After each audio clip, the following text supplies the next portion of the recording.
Morning. Today's subject is drafting and pleading, in which in my last class I will discuss with you the draft of plaint of ejectment, in which we have discussed that first you need to write the name of the court in which the jurisdiction lies. Then we discussed just after the name of the court, we should write the name of the parties.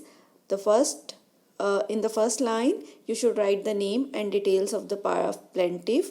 After then you should write the name and details of the defendant. Then you should write the proper title in which you are claiming to file this plaint, right? Then we will discuss the plaintiff's points are to be described in detail.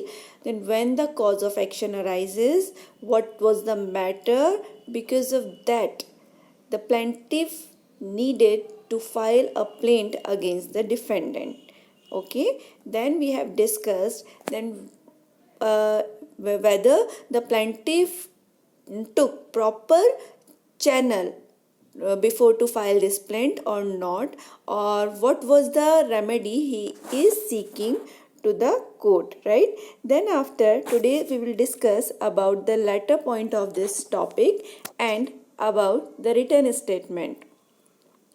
As we have discussed that plaintiff after describing all the details, because of that this plaint has been filing. Okay, so then last point is that the cause of action for this suit arose for ejectment and damage on the first of such and such dated, and for arrears of rent on the first day of such and such dated, and on the first day of each subsequent month at within the jurisdiction of the court. Okay, so in this point, last point, you should specifically mention the dates, right? When the ejectment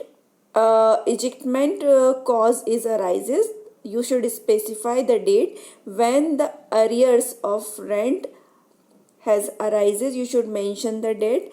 And the thing that the court has the jurisdiction and the proper stamp duty has been affixed, okay, on the plaint. These all the details have to be mentioned in the plaint by the plaintiff. Okay, then lastly you should write in the plaint in a proper manner, proper way, that what remedies the plaintiff is willing to seek from the court. So the first remedy that the plaintiff is willing to seek is for a decree for possession of the premises in Schedule A by ejecting the defendant.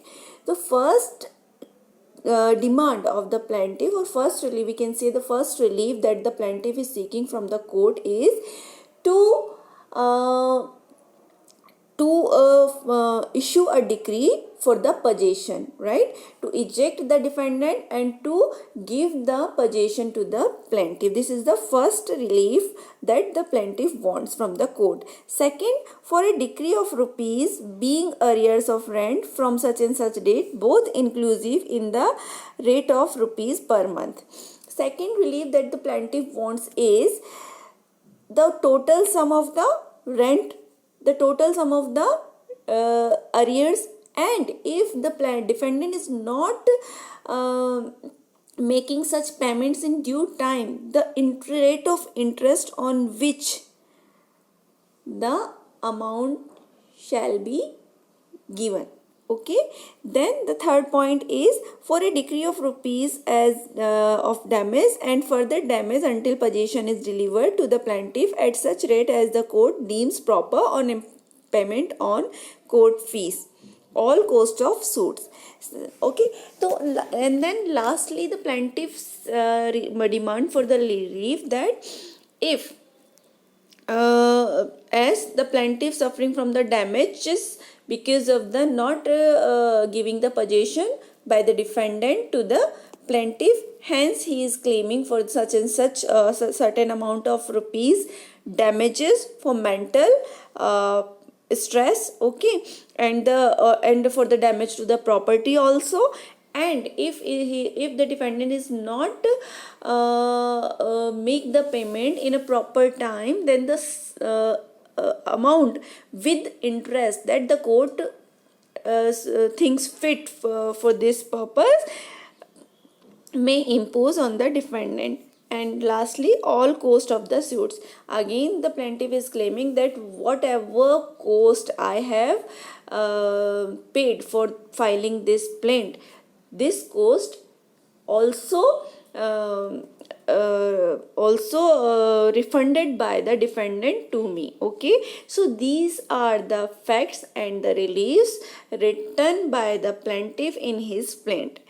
And this plaint, a copy of this plaint has to be given to the court, original copy, and the one copy should be given to the defendant, the another party, right? After receiving of this plaint,